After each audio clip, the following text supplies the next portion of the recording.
Eu cumprimento a todos com a paz do Senhor, amém? Amém. A paz do Senhor, amém? Amém. Quantos aqui vieram ouvir a voz de Deus? Amém. Quantos aqui precisam ouvir a voz de Deus? Eu costumo dizer que há uma grande diferença entre orar e clamar. E a diferença está na urgência. Quem não tem urgência, ora. Quem tem urgência, clama. Então, se nessa noite você tem urgência, eu te convido a, enquanto eu estiver ministrando, a clamar. E se você não tem urgência, eu também te convido a clamar, porque alguém do seu lado pode estar precisando nessa noite. Amém. Eu queria que você se colocasse de pé comigo, em reverência à palavra de Deus. E abrisse a sua Bíblia no livro de Isaías, capítulo 55, verso 8 e verso 9. Enquanto vocês procuram, quero agradecer a Deus por essa honra ministerial. Servir em casa é bom, mas dá nervosismo. Quero agradecer a minha liderança por me confiar a tribuna nessa noite. É com tremor, temor e reverência que a assumo. Por favor, projeta para mim Isaías capítulo 55, verso 8 e verso 9. Eu preciso muito da sua atenção em relação a essa palavra. Prometo ser breve, mas para que o Espírito Santo possa falar ao seu coração, eu te peço para nesse momento esquecer totalmente quem está do seu lado e se concentrar apenas na palavra. O texto diz o seguinte: porque os meus pensamentos não são os vossos pensamentos, nem os vossos caminhos os meus caminhos, diz o Senhor. Porque assim como os céus são mais altos do que a terra, assim são os meus caminhos mais altos do que os vossos caminhos, e os meus pensamentos mais altos do que os vossos pensamentos. Você pode orar comigo nessa noite? Espírito Santo de Deus, na tua presença nós estamos. E eu venho aqui nessa noite, Pai, como profeta do Senhor. E eu te peço, Pai, nessa oração, que o Senhor me dê capacidade para entregar tudo aquilo que o Senhor já me revelou no culto, Deus. Eu não conheço a vida dos teus filhos, mas o Senhor conhece. Eu não sei o que eles precisam ouvir e nem tenho nada a entregar. Mas, Jesus, essa oração é só para mais uma vez reiterar que esta igreja é tua, que essa juventude é tua, que a palavra é tua e que a profeta é tua também. Faça a tua vontade, Senhor, porque é dela e por ela que nós vivemos. Amém. Louvado seja o teu nome. Amém. Pode sentar. Esse texto que nós acabamos de ler é um texto conhecido, porém um texto difícil. É bem verdade que sempre que vamos ler o versículo 8, nós já estamos atentos ao que diz o versículo 9. Porque o versículo 8 ele está dizendo: porque os meus pensamentos não são os vossos pensamentos. Mas a gente esquece essa parte do não e vai para o versículo 9, onde Deus está dizendo: os meus caminhos são maiores, os meus pensamentos são mais altos. Mas ouvir um não de Deus é tarefa difícil. Ouvir não de Deus dói, incomoda, machuca. Ninguém aqui ora na expectativa de ouvir um não. Ninguém clama na expectativa de receber uma negativa. Ninguém vem à igreja na expectativa de que Deus vai dizer ainda não. Só que às vezes Deus nos autoriza a passar por circunstâncias para o nosso aperfeiçoamento. E é nessa circunstância que a gente vai escutar a famosa e dolorida palavra não. E entender o não de Deus é difícil. Exige fé, exige visão. Porque quando a gente quer, a gente é como filho mimado. A gente quer e quer. A gente bate o pé e fala: eu tenho direito, eu quero. E a gente tenta justificar para Deus o quanto o nosso sonho é viável, o quanto o nosso projeto é interessante. Como se Deus não conhecesse tudo. Como se Deus não existisse muito antes do que nós. E é interessante que os bastidores do não, ele não é colocado em evidência. você abre a sua rede social, você vai encontrar muita coisa bonita, mas você não vai ver bastidores. Quando você entra na internet, você vai até encontrar alguém dizendo que eu sofri, mas ela só está contando o sofrimento para logo na sequência ela trazer uma vitória e contar que alguma coisa boa aconteceu na vida dela.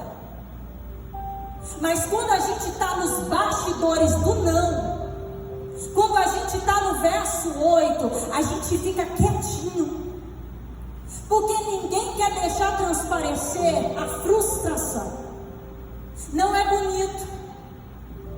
É que o não de Deus, o bastidor com Deus, não dá ibope. Você não vai ver ninguém se vangloriando porque algo deu errado.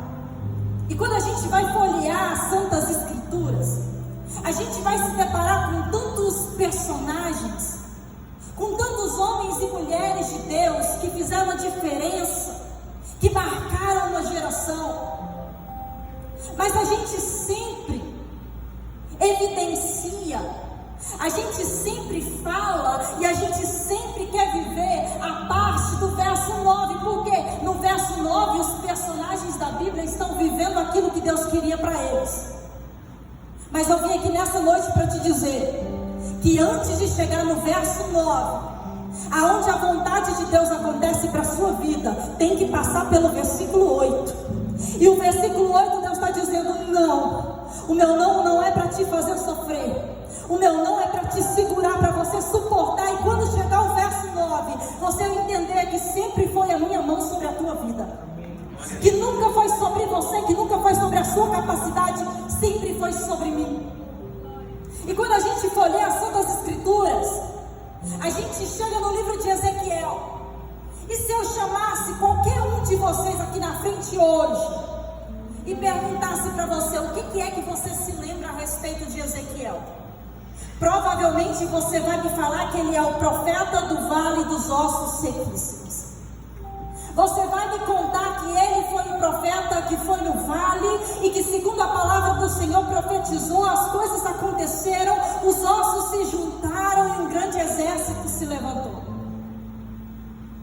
O que ninguém gosta de comentar, ou que ninguém traz a evidência, é os bastidores que Ezequiel viveu. Porque deixa eu te falar, antes dele viver o ministério profético, um bastidor foi criado, uma trajetória foi escrita. O não de Deus ele precisou ouvir. Mas a gente só prega o Ezequiel profeta. A gente só evidencia aquele que está no auge do seu ministério, porque é assim que a gente vê. Você só aplaude quem está dando certo. Você só vangloria e admira aquele que parece que está no auge do sucesso. Mas deixa eu te falar, por trás de todo sucesso tem um bastidor. Respeita os bastidores da tua história. Não é porque hoje está dando errado que a sua vida termina aqui. Aleluia. Não é porque até agora o teu cenário tem sido de sofrimento, de desespero, de procrastinação e muitas vezes de desistência, que você vai parar aqui no meio do caminho. Deus me trouxe para dizer para essa mocidade nessa noite: a tua história não termina no verso 8, você vai chegar no verso 9. O não de Deus hoje vai te impulsionar para viver o extraordinário. E quando eu pego a história de Ezequiel, eu começo a analisar que ela começa de uma forma interessante. Se você estudar um pouquinho dos bastidores do profeta Ezequiel, você vai ver que ele ainda enquanto pequeno, ainda criança, ele tinha um sonho. E o sonho de Ezequiel era específico. Ele queria ser exatamente o que o seu pai era, o que o seu avô foi e o que o seu bisavô foi. Eles eram sacerdotes em Israel. O sonho de Ezequiel era conhecer o átrio, o lugar santo, santo dos santos, e ouvir Deus.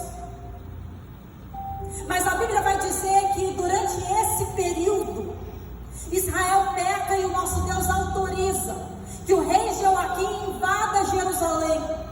Os israelitas são levados cativos para Babilônia. E o texto vai dizer que quando aquele rei e o seu exército invade Jerusalém, eles não destroem o palácio, eles destroem o tabernáculo.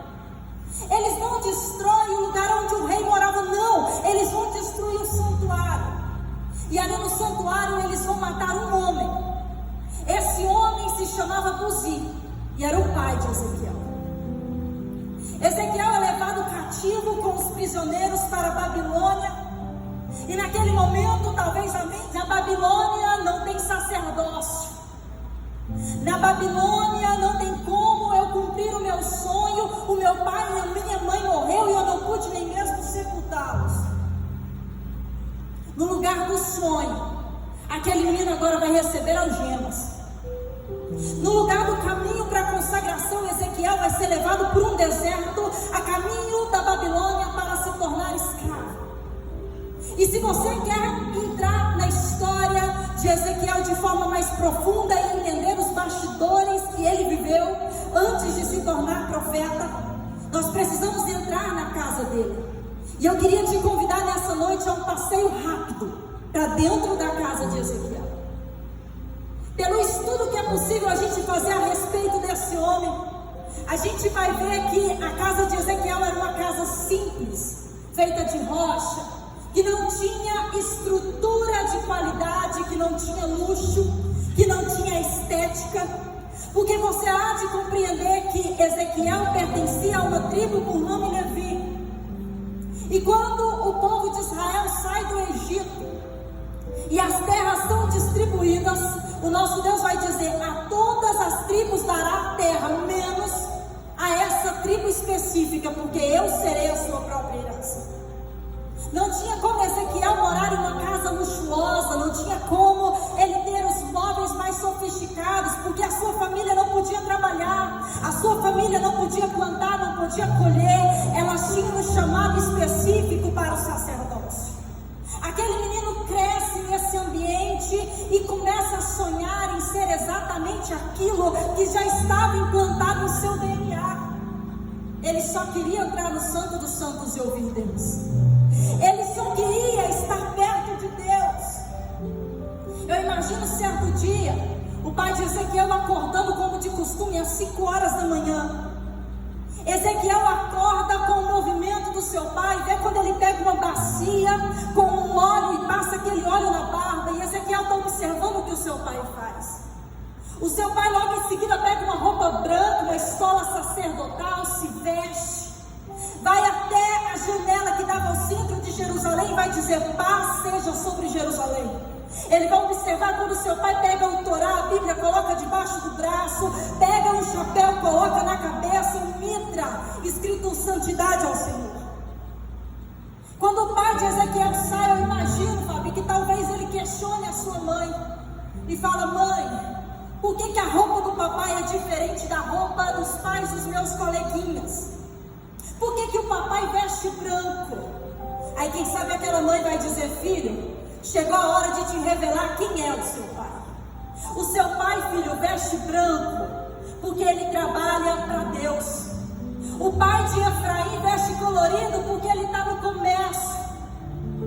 O pai de Judá veste marrom porque ele está na lavoura. O seu pai veste branco porque ele tem um chamado específico. E quando o chamado é específico, Ezequiel, ele te separa dos demais. Quando o chamado é específico, ele te isola dos normais. Porque quem um dia recebe a marca do Evangelho, o chamado de um ministério, nunca mais terá uma vida normal.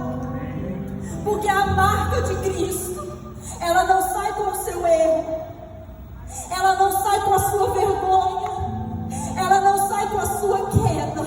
A marca que Deus te deu, ela foi projetada na cruz do Calvário. O sangue de Jesus não tem nada que retire sobre a tua vida. Aleluia.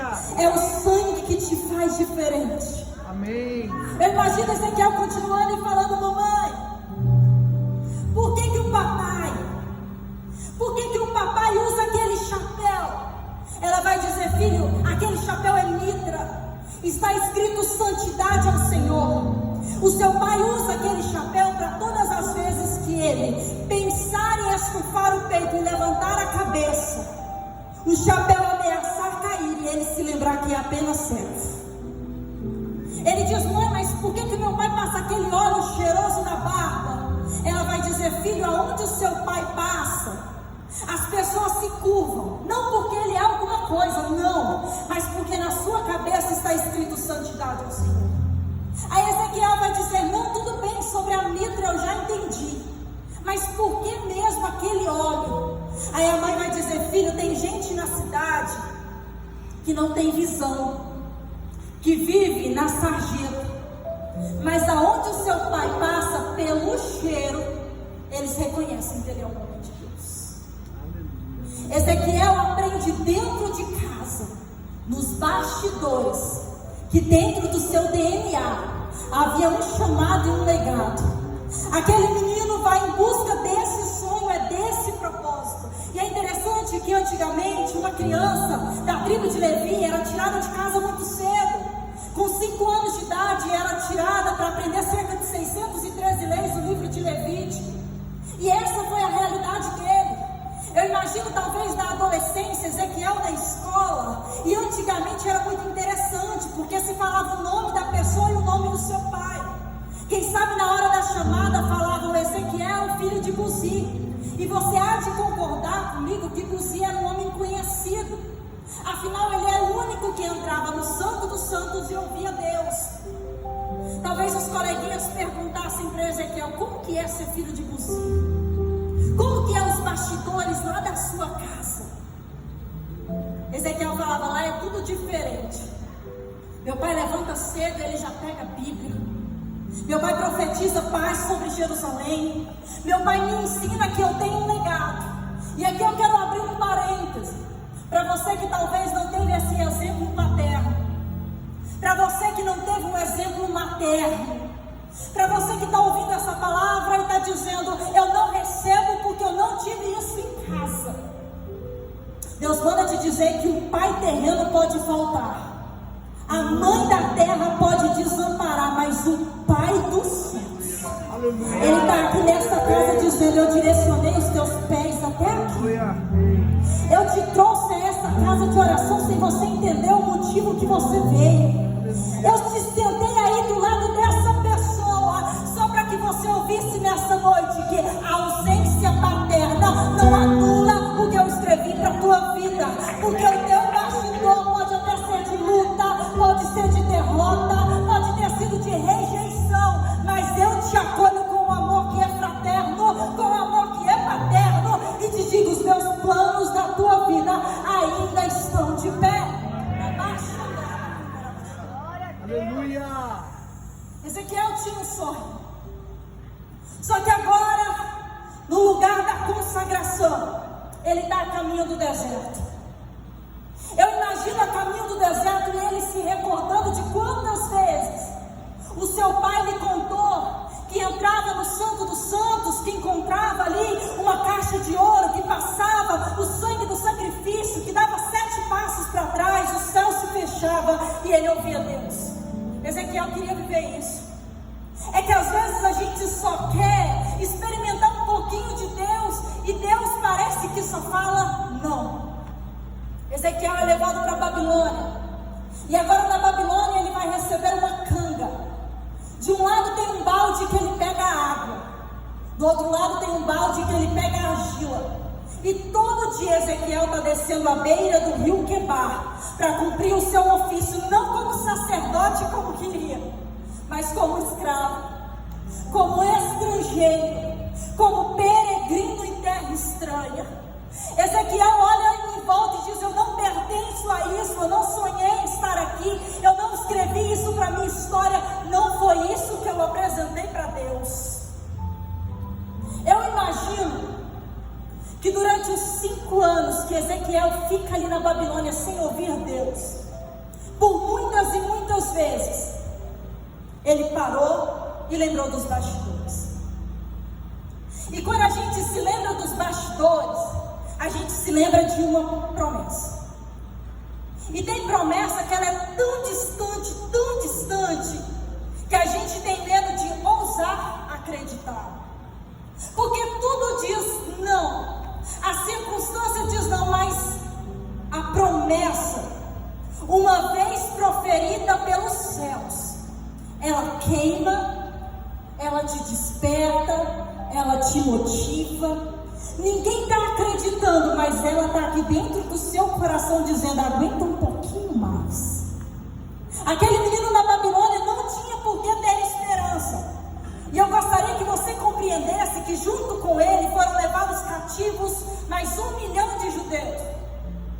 Eu imagino aquele menino, Fabi, indo pegar a água e a argila, e quando ele está voltando cabisbaixo, ele ouvia comentários dizendo: não era ele o filho de Buzi? Não era ele o filho do sacerdote, que dizia que Deus estava com o povo? Cadê seu Deus, menino? Você não era um menino prodígio que cantava e acontecia, o que pregava e o céu se abria? Cadê seu Deus? Assim como Ezequiel, nós somos estrangeiros em uma terra que não nos pertence.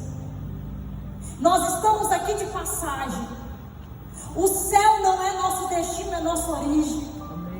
E eu gostaria que você se atentasse nessa noite, não ao que a Áquila está falando, mas ao que o Espírito Santo está revelando. Os teus bastidores é o que te fez chegar até aqui. E o propósito para o qual Deus te trouxe aqui nessa noite foi para te trazer um alerta.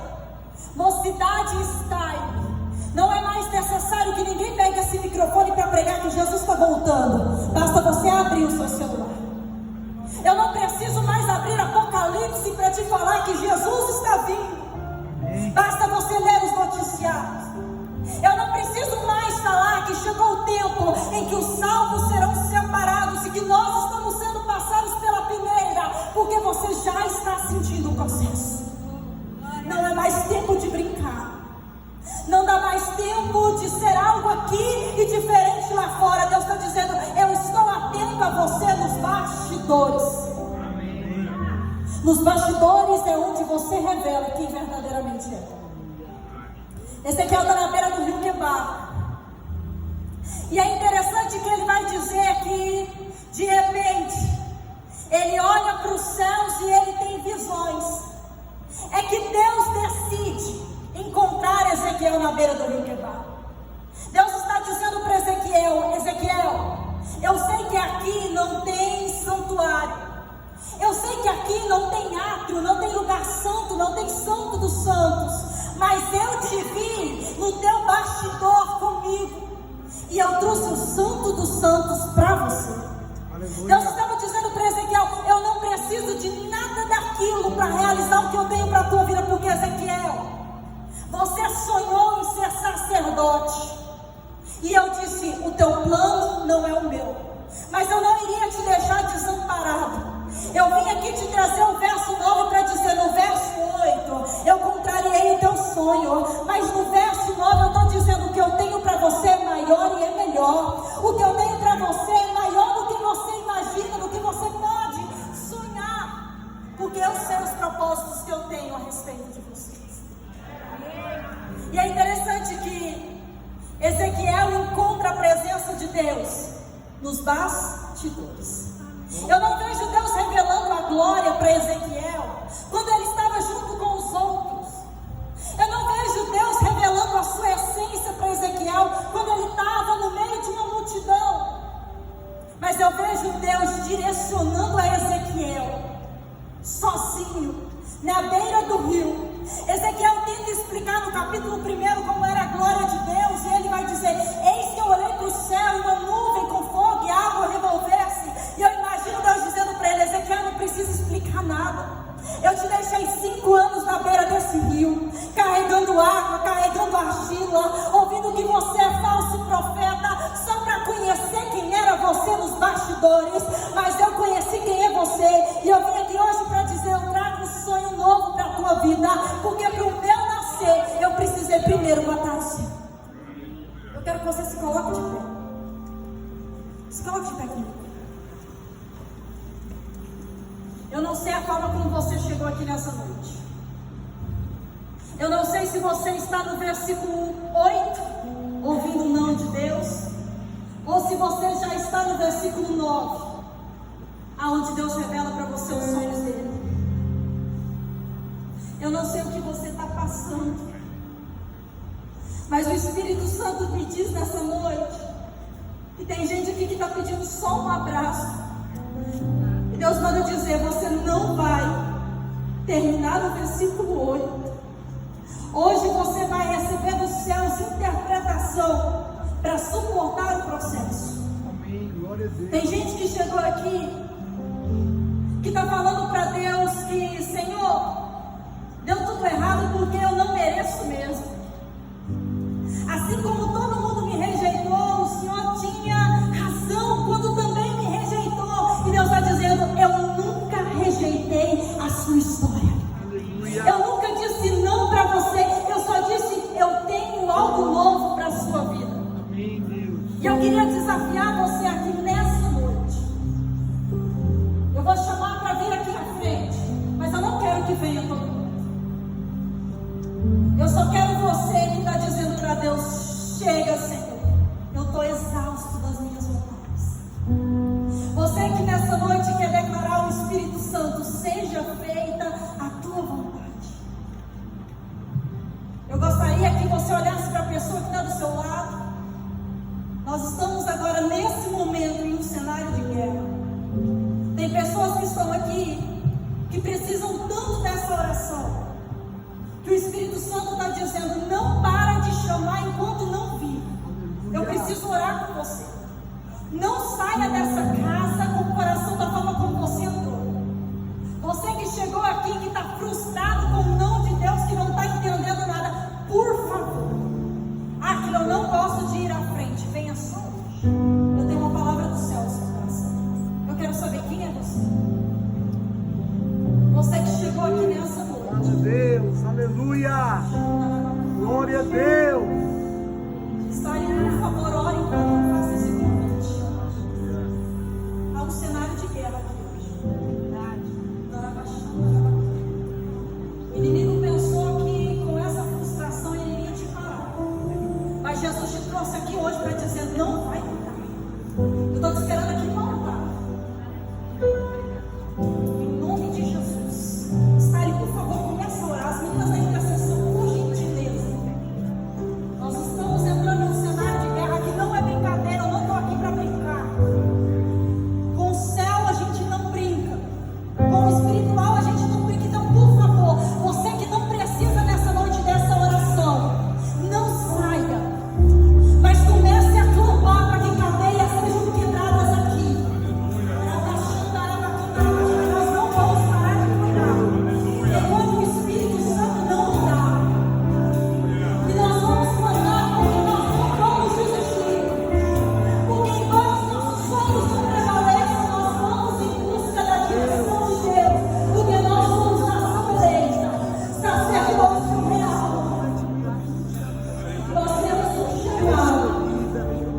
estou movimentando coisas, pessoas, situações.